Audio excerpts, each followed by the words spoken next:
Ayan, nandito kami ngayon kina mama. Gagawa lang ako ng coffee and nag-usap kami doon sa Hello mga auntie kadayers! Ayan. Welcome back. Dito ako ngayon sa car. Katatapos lang namin doon kina mama. And then, andito pala kami ngayon sa Ohos. And then, wait. Lalabas tayo kasi doon tayo sa labas mag-check. If nag-wonder kayo, hindi, bakit bigla ka na lang umabot dyan sa lugar na yan? Wala ka man lang update. So, actually, andito na kami. Magtog naman siya dahil. Ay, wait, jacket muna ako. Dalhin ko na lang yung jacket ko. Tapos, hindi muna ako naka-update sa inyo kay yun na nga, gi-continue ko na lang yung vlog ko dahil na hindi siya natapos doon sa bahay nila mama. Kasi yun nga, medyo naging tayo, mag-jacket sa kawit.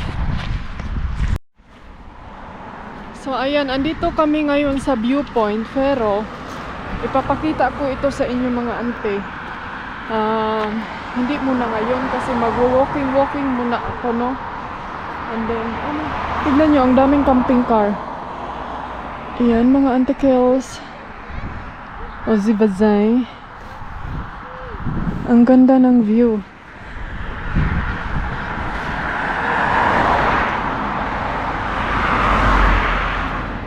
Dito na lang siguro tayo, Daibik eh. Next time na lang tayo pupunta doon sa may magandang magandang scenery kay si Dudong. Ganito kasi yan Hoy, na may tao diri sa kong kilid. Ay, tug naman, uy. Wait,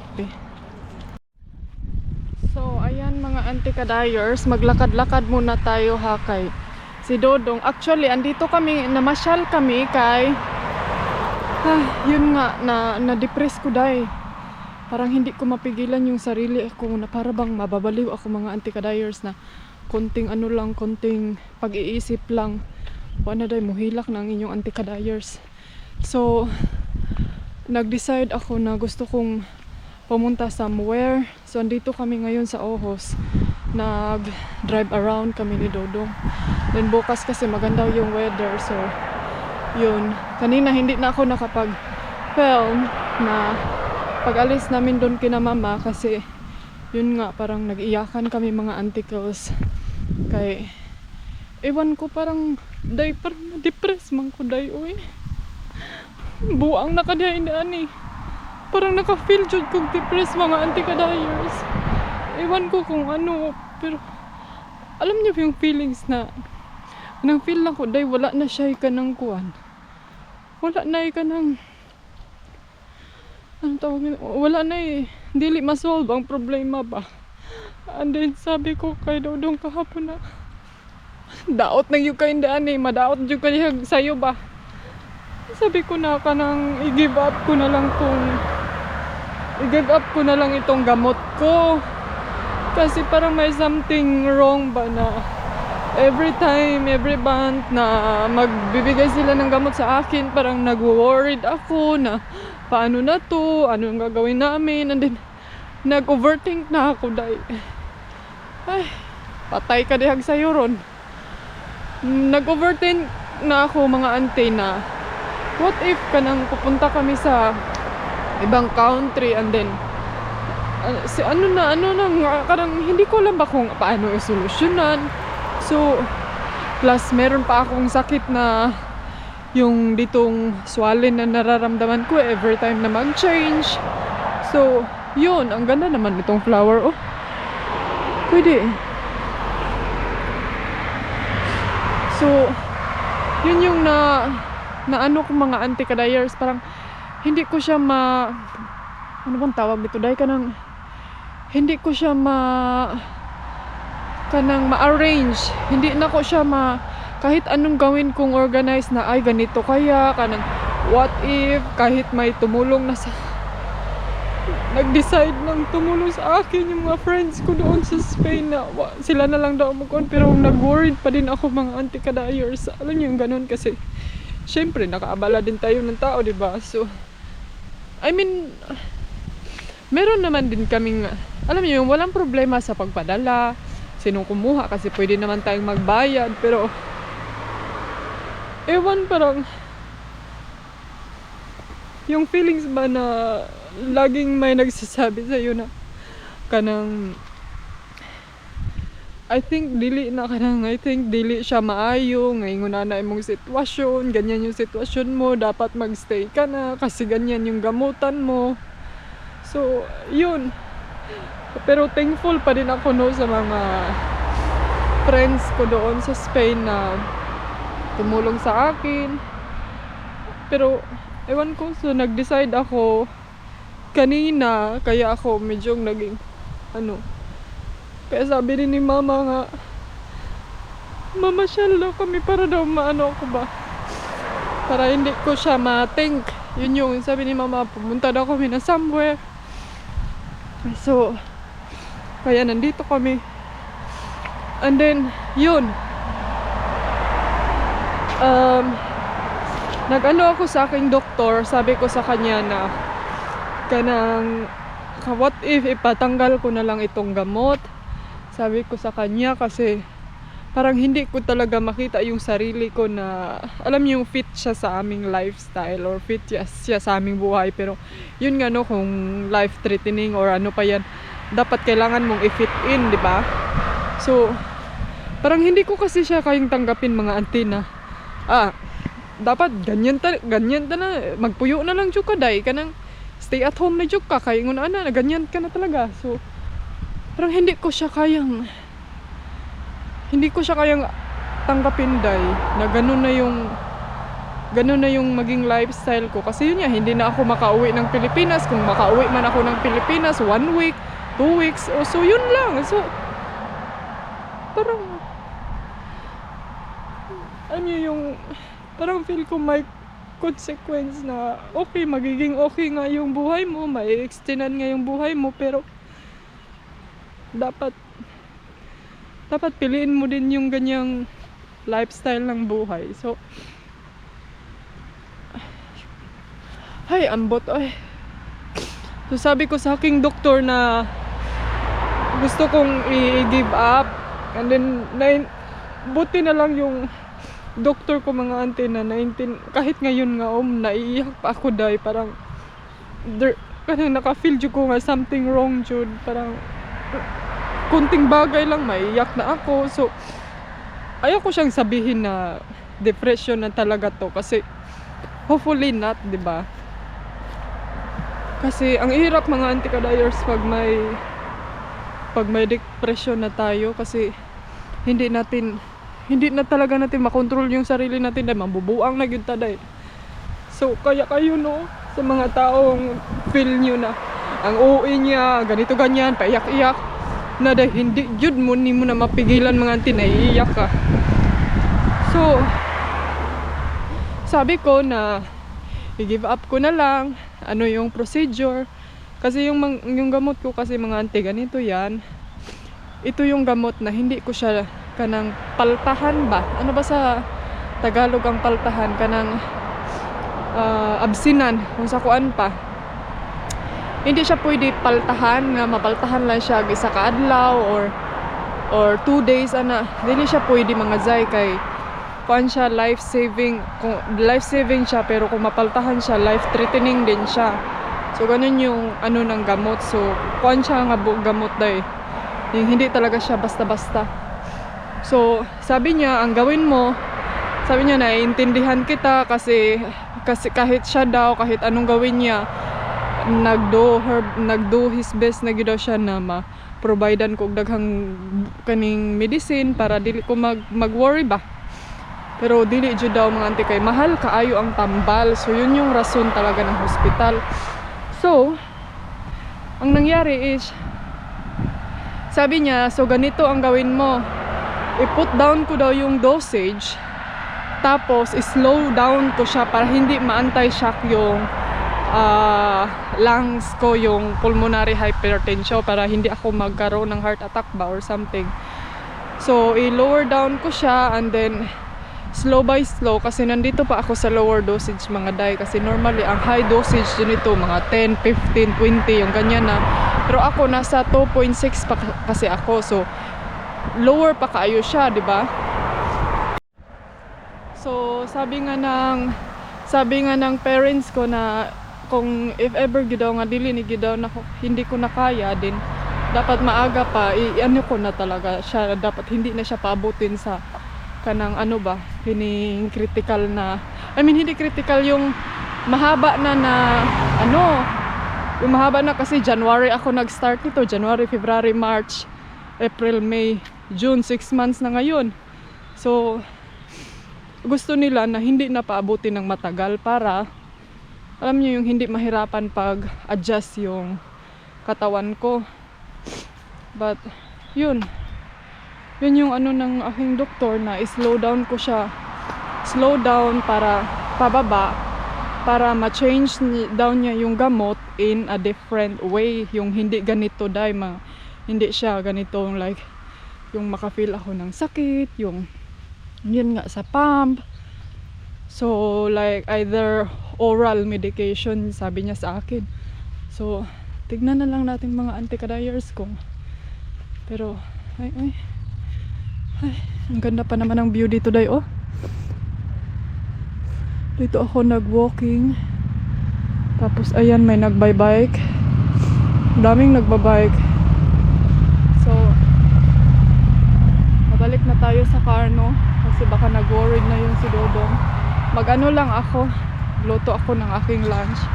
So yun mga ante, pasensya na kayo. And then masaya din ako dahil minove ko to ngayon dito, kasi hindi siya nag-take ng like 2 weeks for healing, and then wala akong nakitang anong tawag doon, yung kagid ba, yung scar, hindi nagka-allergy. So happy ako, walang problema.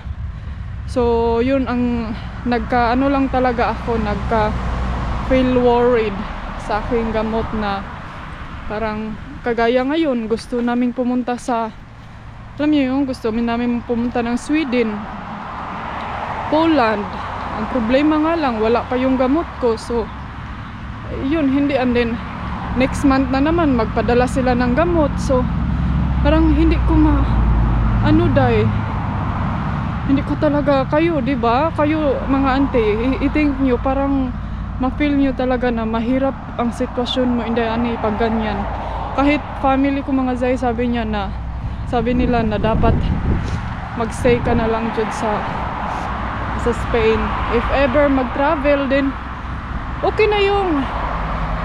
na yung 2 weeks, 3 weeks, pero malabo kasi yan dahil sa sitwasyon. Ewan ko basta. Sabi ko na mag-desisyon ka. Pero sabi ko, kung ganyan man yung gusto niya, ipatanggal natin to, kasi alam nyo, tiniting ko na lang ngayon, may Panginoon naman mga auntie, kung it's your time na yun, no, it's your time.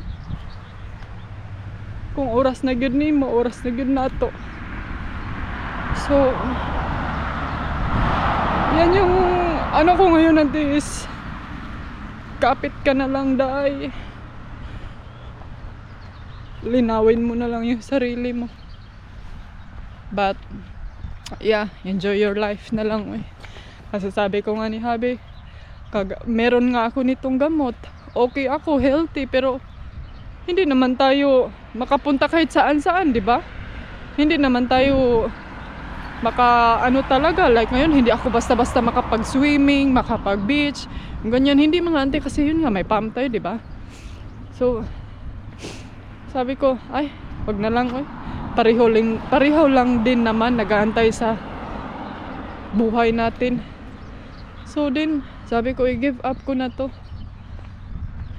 Kung daytime na. So ayan, doon may viewpoint doon, pupunta tayo doon next bukas siguro, dahil kay tugnaw kaayo karon, may adlaw. And then luto muna ako ng pudang. Ayan pala yung church. Ang ganda dito. Oh, ang daming camping car. Kasi may parking. May parking sa mga camping car. Andun yung mag-ama. Andun, tulogers. So, thank you sa inyong pakikinig sa inyong antikadayers nga na-depress na pod. Ay, magluto tayo ng rice. Lung ako rice day. Kay rice is life man ta. Felix. Rice is life ka, Felix.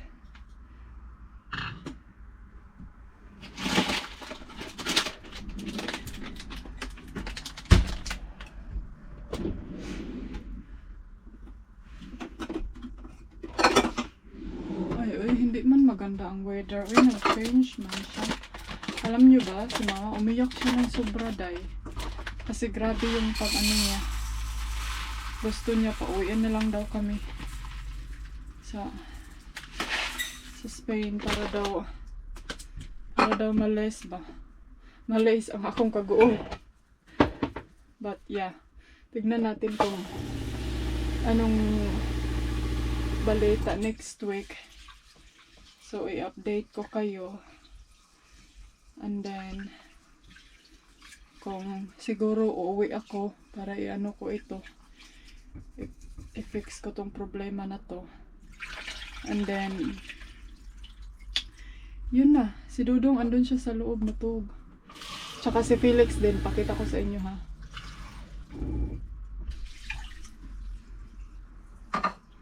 Magluto ako ngayon ng sausage. Lagyan ko ng egg.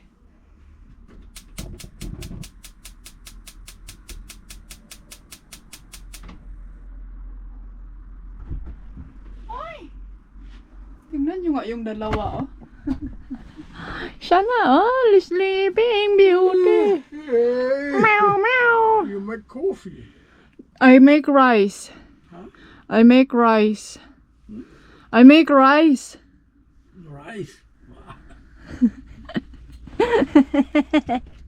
I make coffee. Uy! Lord! Mama, go back na. Ito, sinama namin to kay para may kaano din ako, may kausap. Kasi kayo na lang yung lagi kong kausap, day. Andi, sasabihin nyo na talaga sa akin, nabaliw na talaga to si Inday Ani, oh. Inday, wag kang magpabaliw-baliw dyan, kay wala na kaming anti-kadayers na vlogger. Bitaw, oy. Uy, mga auntie, alam nyo ba? If nakilala nyo si Lolis, shout out sa'yo dyan, anti-kadayers. Sabi ko sa kanya, nagtanong ako sa kanya kasi nakita ko din yung mga vlog ba, minsan umiiyak siya. Ma-feel ko talaga mga auntie kung sino yung mga taong may depression. Ma-feel mo yan mga day. Kung yung taong may depression or nagpaka-depression lang. Ma-feel mo yan kasi ikaw mismo, ma-feel mo yan sa kapwa. Ano mo, kapwa tao. And then, yun, minisage man to ni Habi. So, yung doktor ko, and then, buti na lang talaga day na, yung doktor ko day na intindihan niya. Naaawa din siya sa akin. Sabi niya, nag-worse ba daw ang ako ang kuan, ganito ganyan. Sabi niya na, naluoy daw siya. Kaluoy po to. And then, alam niyo ba day, kanang, mag-reply siya sa ako, mga auntie nga, off duty niya, maski dili niya duty. Makaana dyan ko, bihira na dyan doktor ingon na ni ba? Pilipinas pa niya, adto na yung kagusin. But, yeah. So, sabi ko kay Inday Lolis na, Day ka nang, ingon anak ba imong feelings? Sabi niya na, ingon anak dyan daw ang iyahang feelings nga, makalit ra daw siya hilak nga, wala hinungdan, usahay nga. Mag-away na lang daw. Awayin niya yung asawa niya. Kasi, ganyan din naman ako mga auntie. Inaaway ko yung asawa ko. Pero, anang, hindi siya away na kanang burak ba? Yung binabanghagan ko siya na parang aso. So, sasabihin ko sa kanya, ikaw mag-desisyon. Anong ganun ba? Pero hindi ko na inaano. Kaya medyo si Dudong din parang naano siya. Na nabubuwang na tong asawa ko. But, yeah. Kasi I think na ano ko sa ano kayo na. Parang naintindihan ko yung mga taong like mga taong may mga sakit na kanang kailangan nilang magstay na talaga sa hospital, mag-bed rest na, hindi na pwede makapunta-punta na kahit saan kasi yun nga may mga ganito ganyan na sila.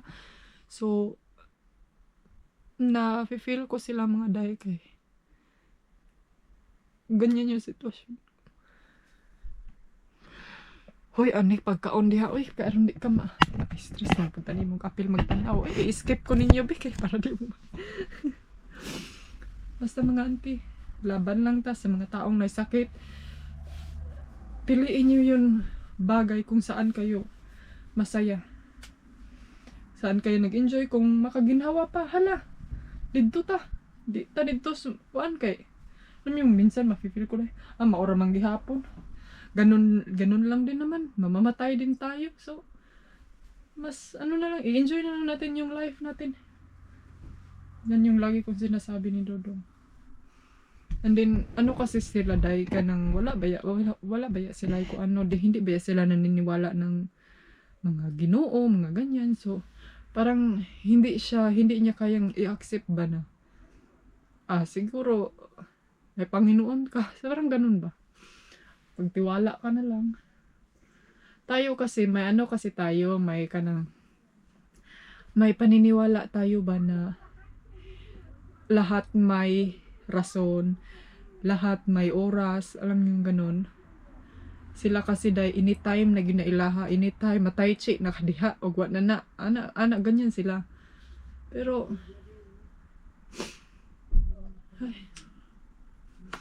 di na ko mohila ka, sorry kayo gyud, sorry talaga mga auntie kadayers, nag-share lang gyud ko sa inyong akong gibati sa inyo. Hindi ko nga kaya kayong tignan sa camera kay murag. Kahila ko din tanaw sa makita ko kasi yung sarili, wala lugso tay sipon. Makita ko kasi yung sarili ko dito, so makaiyak ako dahil daot ng kitsindahan yun. Which is ko, wag kayong magpadaot-daot din, oy. And then, alam nyo, diba, mahilig ako sa water, mahilig ako swimming pool, mahilig ako magtampisaw. Paano sa pagtampisaw? Aniday nga. And then, mahilig akong gumalaw na parang, alam nyo yun, parang quackmate. So, kayo, ano bang ikasuggest nyo mga anti-kadayers? I-give up to siya, and then, pero ang sabi naman na aking doktor na pwede daw niyang hanapan ng ibang way, like tablet medication na hindi ganito ba? Then sabi ko, okay, if ever na ganyan, then makapag-provide sila ng maraming gamot, di ba? Like, pag magbakasyon kami, 3 months na gamutan, pinakataas na kasi yung ano sa amin, dahil 4 months. Oh. Bukal na akong nilongag. So mag-ano muna ako ha. Kuha muna ako dito ng aking mga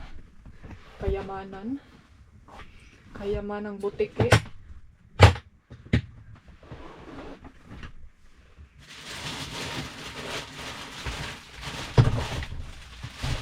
May ito ba, masarap para to siya mga auntie. Nasubukan ko siya. And then, ang problema lang, masarap siya pag may egg. So, lagyan natin siya ng egg. Hindi ako nag-expect na masarap siya, day. So, yan yung kainin natin kasi nung isang araw, nag-vegan kasi ako. Wala akong kinain na mga ganito. So, wag niyong isipin, Hana. Kuan kayo na siya, day. Dili healthy. Pero nag-vegan ko, day. Mga first ko tong nakain, siguro mga matagal na yun. Pero nasarapan ako sa kanya. Kaya nag-wonder, meron pa dyan, ang dami pa niyang naiwan. Malapit na yung mag 2 months. Baka ma-expire na yung iba na yan.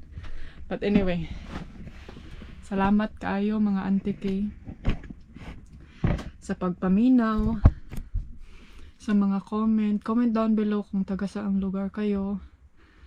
And ano yung advice namin sa'yo, comment from Luzon, Visayas at Mindanao. Charing. Comment from anong places ba yung lugar nyo. Di at least malalaman ko kung taga saan yung mga nagsuggest. Pero minsan since ngayon binaba ko na yung gamot ko, kailangan kong mag-adjust din sa aking sarili mga dialect. Example, mag-vlog ng magmarites ng sobra 10 minutes, 5 minutes. So, idahan-dahan ko na siya ngayon kasi hindi siya pwede na ganito. Dapat dahan-dahan lang talaga. Lalo na yung lakad, chika, hangak din dahil mag-chika. Daming car. Nag-wonder ko kung ano ba talagang nandyan. Punta tayo doon sa kining viewpoint doon day. Magpasyal tayo. Ang oras is 17. Tingnan nyo. Grabe naka-light. Hopefully nalalabas si Mr. Sun ng konti, no? Kaya para tayo. Masakit yung ulo ko. Kailangan kong i-circulate yung mga dugo ko day. Nasaan naman yung calculator ni Dodong? So, ayan mga anticles. Andito na tayo. Lain man ang weather day. Uy, may sunny weather day. So, ayun yung wanang maganda. Inday ane ay. Grabe man kawanang. So, parang feel ko maganda dun sa may boat area in the Blackpink. Dito man din. Wala may ka. Kuan-kuan. Uy. Wala may ka. Wala man tong karisma. Si Dodong andun na We are going to Kærlø Slotsruin. An old fort or castle or something out there. But the road is maybe 1,000 years old, so it's not very even, you know. Danish highway.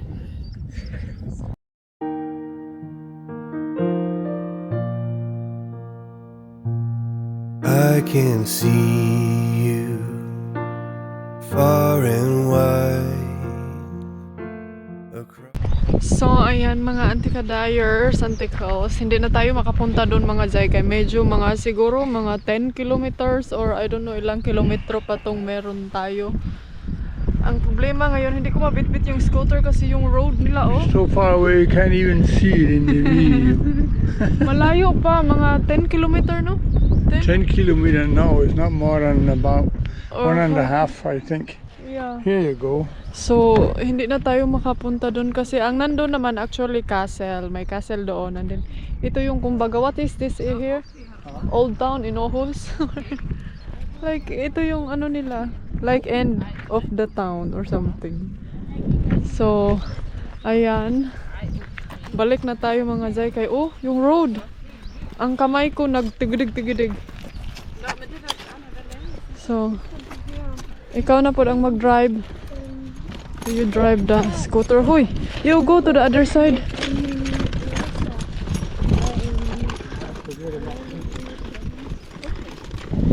Yeah. Ang ganda dito, very siya. Kaso lang, ang naka-problema is kining cloudy. Babe, give it to me. Give it to me. Hey darling, can I tell you what's been on my mind? Sick and tired of the 9 to 5 in the city light. Hey darling,